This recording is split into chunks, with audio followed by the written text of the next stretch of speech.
Que dit la Bible sur les différences d'âge dans les relations? Si vous faites une recherche biblique avec l'expression différence d'âge dans les relations, vous trouverez exactement zéro résultat. En fait, l'âge d'une personne est rarement mentionné dans les Écritures, et cela est vrai pour les couples mariés dans la Bible. Nous ne connaissons tout simplement pas les différences d'âge entre les couples dans la Bible. Abraham et Sarah sont l'exception.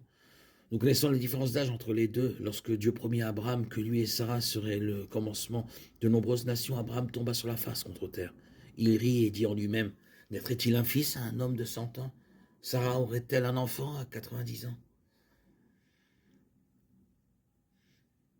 On suppose que Boaz, qui est cité dans la Mishnah juive, était âgé de 80 ans, et celui de Ruth à 40 ans. Midrash Ruth Rabba, Ruth Zouta, 4,13. Mais ce n'est que pure spéculation, car la Bible ne révèle pas la différence d'âge entre les deux. On pense aussi communément que Joseph était nettement plus âgé que Marie. Cependant, il n'y a absolument rien dans la Bible qui l'indique. Étant donné le silence de la Bible sur la question, nous pouvons dire qu'en fin de compte, les différences d'âge dans les relations ne sont pas une préoccupation majeure pour Dieu. L'âge peut évidemment être important dans un mariage, mais il est bien moins important que d'autres questions telles que le salut, la maturité spirituelle, la compatibilité.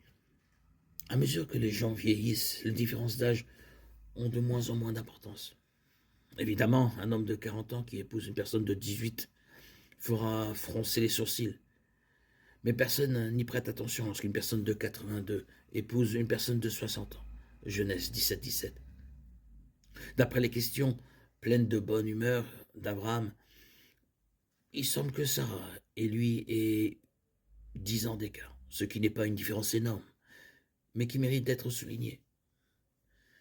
Il n'existe aucun autre couple dans la Bible où l'âge des deux individus est mentionné. Lorsque Ruth demanda à Boaz d'être son parent rédempteur, Boaz répond « Que l'Éternel te bénisse, ma fille. Tu n'as pas couru après les jeunes hommes, qu'ils soient riches ou pauvres. » Cela implique que Ruth, plutôt que de chercher un mari parmi ceux plus proches de son âge, soit à Moab, soit en Israël, a cherché à suivre la coutume juive et à se placer sous la protection de Boaz, beaucoup plus mûr. Livre de Ruth, chapitre 3.